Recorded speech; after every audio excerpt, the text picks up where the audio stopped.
Film की शुरुआत होती है निक और नोवा के दोबारा मिलने से। जेना और लियोन की शादी में दोनों के चेहरों पर खुशी नहीं है, लेकिन उनके बेस्ट फ्रेंड चाहते हैं कि ये दोनों पास ही रहें, क्योंकि उन्हें लगता है कि ये दोनों एक दूसरे के लिए परफेक्ट हैं। नोया मेड ऑफ ऑनर बनना नहीं चाहती, पर उसे मना भी नहीं कर सकती, इसलिए चाहे जितना भी स्ट्रेस हो और जितना ही वो निक से दूर रहना चाहे, शादी की रात दोनों फिर से एक साथ हो जाते हैं। सुबह जब निक उठता है तो सब कुछ बदल गया होता है। रात के बीच वो नोआ को बताता है कि उसका दोबारा पैचअप करने का कोई इरादा नहीं है, जो नोआ ने मिशेल के साथ की थी। पहले ही निक ने पहले सोफिया को किस किया था। इसके बाद नोआ छोटी मोटी जॉब्स करने लगती है जब तक उसे कोई अच्छी नौकरी नहीं मिल जाती।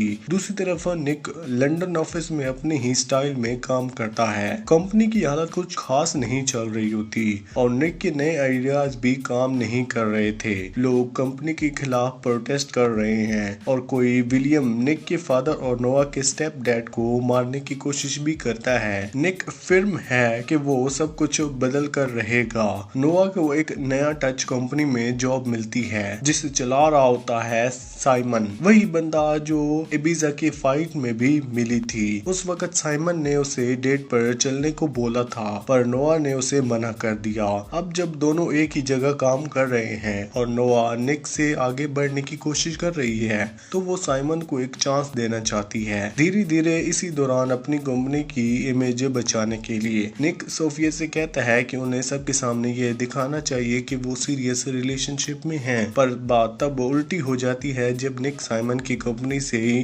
टेक ओवर कर लेता है, शायद कंपनी का इमेज सुधारने के लिए। जब वो नोआ को वहां देखता है तो उसका टेम्पर उड़ जाता है। वो साइमन को पसंद नहीं करता और ऑफिस में रूल लगा देता है, कोई भी ऑफिस में रोमांस नहीं करेगा, जबकि उसे पता है कि नोआ और साइमन एक दूसरे के करीब आ रहे हैं। लेकिन साइमन कह देता है कि उसे कंपनी की परवाह नहीं, उसे सिर्फ नोआ से प्यार है। अब सीन शिफ्ट होता है मैगी और निक की छोटी बहन। मैगी अपने डैड विल के साथ ज्यादा टाइम स्पेंड करना चाहती है, लेकिन दोनों के बीच समझ बनाना बिल्कुल ही मुश्किल है, इसलिए वो ज्यादातर वक्त नोआ के साथ बिताती है। एक सीन में नोआ अगेव के वो खा के उल्टी भी कर देती है, लेकिन मैगी के साथ उसका बहुत अच्छा बॉन्ड होता है। वो उसके साथ प्यार से बिहेव करती है जैसे कि रिंग दादी करती हो। दूसरी तरफ निक अपने पुराने गिलविश के दूर करना चाहता है। उसने अपनी माँ और बाप दोनों को उनकी गलतियों के खिलाफ माफ नहीं किया, इस वजह से वो मैगी को भी इमोशनल सपोर्ट नहीं दे पा रहा। फिर वो एक शौक मिलता है। निक की माँ को ल्यूकेमिया और अब मैगी की कष्ट भी विल के पास चली गई है। एक रात निक नोआ को कहता है कि उसे समझ नहीं आता कि वो उसके बिना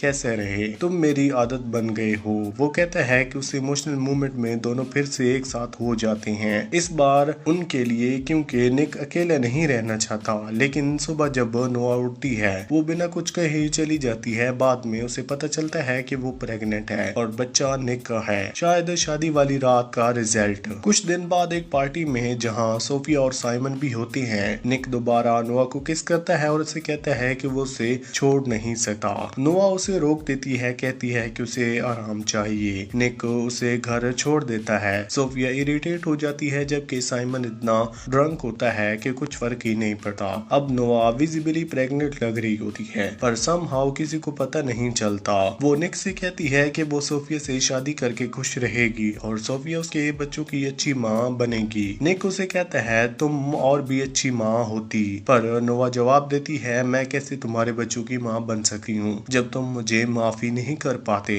फिल्म के एंड में सब लोग निक की माँ के फ्यूनरल पर होते हैं। वहाँ नोआ मैगी को समझाती है कि उसे विल को अपना पापा मान लेना चाहिए, जैसे उसने भी अपने स्टेप डैड को एक्सेप्ट किया था। नोआ सबके सामने विल को हक करती है और मैगी भी उसे एक्सप्लेन करके फॉलो करती है। नोआ ये भी कहती है कि लाइफ में जब ऐसी चीजें होती हैं तो अक्सर किसी एक इंसान को गलती नहीं होती, सबके अपने अपने रीजंस होते हैं। फिर कहानी यहीं खत्म नहीं होती। अब एक और प्रॉब्लम आती है मिशेल। उसे हॉस्पिटल से निकाल दिया जाता है क्योंकि निक उन्हें बता दिया था कि मिशेल अपने स्टूडेंट के साथ अफेयर रखता है जब वो काउंसलर था। जब नोआ उससे मिलती है तो वो उस पर चिल्लाती है और कहती है कि उसने उसकी जिंदगी बर्बाद कर दी है। नोआ हेल्प के लिए सोफिया के पास जाती है। सोफिया अपने कॉन्टेक्ट से मदद करने की कोशिश करती है, पर मिशेल फिर भी बदला लेना चाहता है। उसे पता चल जाता है कि नोआ प्रेग्नेंट है क्योंकि निक ने उसके मेडिकल रिकॉर्ड्स चुरा लिए होती हैं। इसके बाद सोफिया निक को एक बात समझाती है कि वो अपने अंदर के गुस्से और नफरत को छोड़ना नहीं जानता।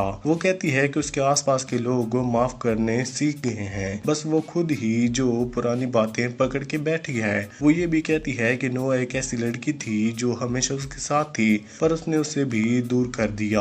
आखिर में सोफिया और निक के बीच कोई बैड फीलिंग नहीं रहती। वो अलग रहे पर दोनों के लिए नई शुरुआत का चांस बचा रहता है और नोवा के लिए भी एक उम्मीद की किरण। इस फिल्म का सबसे ट्विस्ट हीरोज से ज्यादा विलन के अराउंड होता है। पता चलता है कि मिशेल अभी भी बैरियर के कॉन्ट्रैक्ट में है। वो बैरियर मदद करने के बहाने उसके साथ मिलकर कुछ गलत कर रहा होता है। बैरियर को एक डॉक्टर की जरूरत होती है, लेकिन जैसे वो मिलती है वो एक पागल और डेंजरस इंसान निकलता है। मिशेल भी बैरियर के साथ मिलकर एक खतरनाक प्लान बना रहा होता है। तभी निक जो नोआ के पास वापस आने की कोशिश कर रहा होता है। जब नोआ डिसाइड कर देती है कि वो सब कुछ छोड़कर चली जाएगी, उसी आदमी को गोली मारकर शिकार बन जाता है जो फिल्म के स्टार्टिंग में उसके फादर को मारने की कोशिश करता है। ये सब उस वक्त होता है जब निक और नोआ फाइनली दोबारा एक साथ होने वाले होते हैं। निक को लगता है कि नोआ का बेबी साइमन का है, पर फिर भी वो खुश होता है और उससे एक्सेप्ट कर लेता है, मतलब थोड़ा मैच्योर हो गया है। लेकिन जब उसे पता चलता है कि बेबी एक्चुअली उसका ही है तो वो और भी इमोशनल हो जाता है। निक कोमा से तब उठता है जब उनका बेबी पैदा हो चुका होता है। ऐसा लगता है सब कुछ ठीक हो गया है, एक परफेक्ट हैप्पी एंडिंग। पर नहीं, बैरियर वापस आता है और बेबी को पकड़ लेती है। कहती है कि उसका एक बेबी निक की वजह से चला गया था, तो अब बदला लेने के लिए उसका बेबी लेगी। एक बच्चे के बदले एक बच्चा। फिर एक इंटेंस फाइट सीन होता है। नो एकदम फाइटर बन जाती है, मिशेल को पीट देती है और बैरियर को सीधा फेस पर मुक्का मार के अपना बेबी वापस ले लेती है। ये दिखाता है कि अपने बच्चों के लिए वो कुछ भी कर सकती है। फिल्म के आखिर में एक क्लासिक हैप्पी एंडिंग के साथ खत्म होती है। निक और नोआ शादी कर लेते हैं और अपनी नई कार में बैठकर पैराडाइज की तरफ चले जाते हैं। और सबसे शॉकिंग बात, स्टेप सिबलिंग्स होने के बावजूद भी उनके पेरेंट्स ने उनकी शादी को अप्रूव कर देते हैं। इसी के साथ ये मूवी यहीं पर एंड होती है। आपको कौन सी मूवी या फिर वेब सीरीज का एक्सप्लेनेशन चाहिए हमें कमेंट सेक्शन में जरूर बताना। वीडियो अच्छी लगी तो वीडियो को लाइक करके चैनल को सब्सक्राइब लाजमी करना। Thanks for watching.